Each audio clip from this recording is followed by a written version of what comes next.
taking shape across our landscape, but opposition to it is as fervent as ever.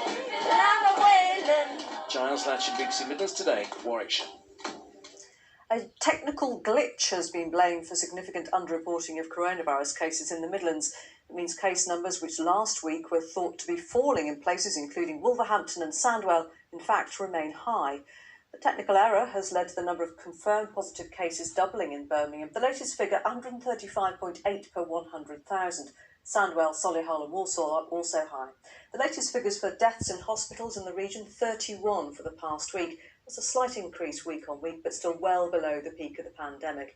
And the total number of deaths in West Midlands hospital trusts, 3,954. A murder investigation is underway after the death of a man in Stoke-on-Trent. Staffordshire police were called to Lightwood Road in Longton last night after reports of a stabbing. A 23-year-old man died en route to hospital. A 16-year-old boy has been arrested on suspicion of murder and remains in police custody. A man's appeared in court accused of the murder of two men who were found shot dead in a car. 31-year-old William Henry and Brian McIntosh, who was 29, were found in a car park in Brierley Hill near Dudley last Wednesday. 32-year-old Jonathan Houseman was remanded in custody by magistrates in Birmingham. A woman who was forced to steal to feed her children has said she would have ended up dead or in prison if she hadn't been helped to escape from her violent and controlling partner.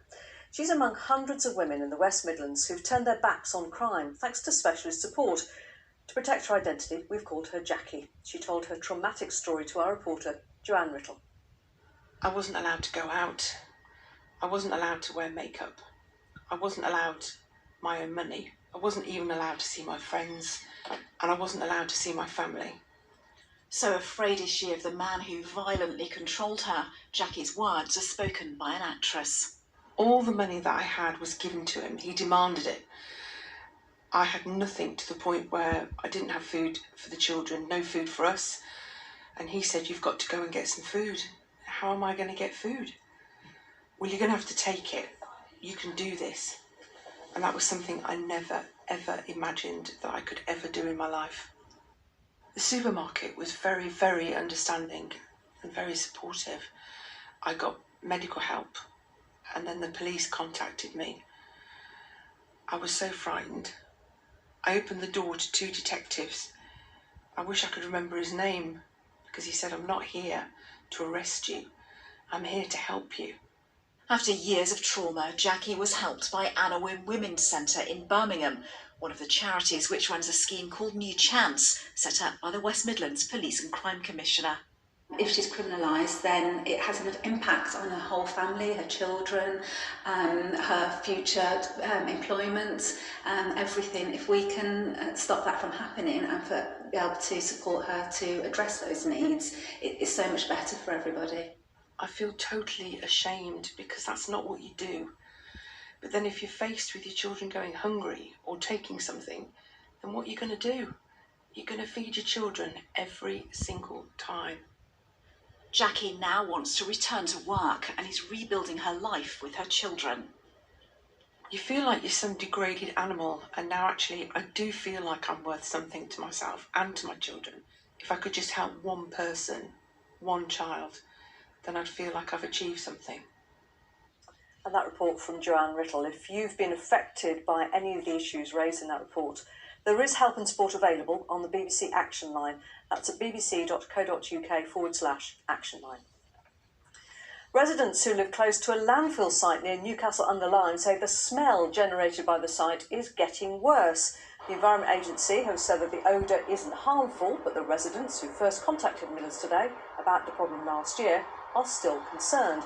Red Industries, which runs the site, has applied to increase the size of the landfill from 250,000 to 400,000 tonnes a year. Worcester's Director of Rugby says the health of all involved should be considered when a decision is made about whether the Warriors' last game of the season should go ahead on Wednesday. Worcester's game with Sale was postponed yesterday after 16 players and 3 coaches at Sale tested positive for COVID. Sale need to win the game to qualify for the playoffs, but Alan Solomon says that shouldn't be an issue. our duty to the players is their health and safety and the health and safety of their families, and that will remain paramount. And I'm trusting the Premier Rugby, the RFU and Public Health England to act in the best interests of the health and safety of players, staff and families. Now, if times were normal, World War II veteran Nora Jeffries would have been celebrating her 100th birthday today with a big party. But of course, that couldn't happen. But Nora's milestone didn't go unnoticed. Outside her home in Bearwood near Smethwick, well-wishers staged a socially distanced series of surprises. Bob Hockenhull has more. Proud of her service in the Second World War and now proud to reach 100, Nora Jeffries has no family close by, but beyond her doorstep, the streets were alive with celebration today. I'm just overwhelmed. It's amazing, it really is amazing. Nora's stepdaughter lives in New Zealand and had planned to be here. The pandemic stopped that. And I'm not allowed out at the moment, and I wouldn't be allowed in, so no way. In the war, Nora was attached to the Royal Artillery, watching for doodlebug attacks on Romney Marsh. Frightening sometimes. We could hear them coming, and we could see a red light on the tail. We knew when the light went off they were going to drop. Today's secret serenade was organised by fellow veterans who had originally planned a big party. She's the only one of our veterans that's actually reached 100. We've had many more, got to 99 and a half and what have you, but unfortunately they didn't make it. She's a wonderful person, she's got a lovely personality, she hasn't got a bad word for anybody. Kath Ryan, who's baked hundreds of treats for injured soldiers, presented a special birthday cake. To know Nora's story of being in the ATS and looking out for doodlebugs and getting them shot down, wow, what history to have, and yet if you passed her in the street, no one would know. It's so easy to sit back and think, oh, but you've got to keep going. And Nora knows you're never too old to enjoy yourself. Cheers, everybody. Bob Hockenhull, BBC Midlands Today, Bearwood. Happy birthday, Nora. And that's all from the late team. I'll leave with the forecast from Shafali. Have a good night. Hello, a very good evening to you. Well, for the weather we've had over the past few days, I think we needed waders. From the 1st of October through to the 4th, Winchcombe and Gloucestershire turned out to be the second wettest place in the country with just over 4.5 inches of rain.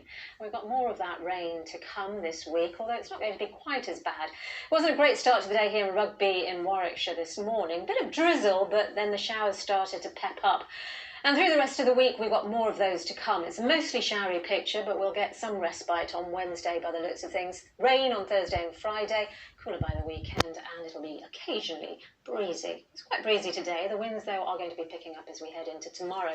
But through tonight, those winds will be passing these showers through the region, and some of those could be on the heavy side. We've got lows of about 8 to 10 Celsius, so it's slightly milder than it was last night. Temperatures last night dipped to 6 Celsius at Pershore and Worcestershire. And then tomorrow those values should rise to between 13 and 15 Celsius. 13 is the average for the time of year now, so it's not too bad. In fact, 16 in the southern fringes. But again, it's going to be a showery day, some of them heavy. The national forecast is next. I'll leave you now with the outlook for the next few days. Good night.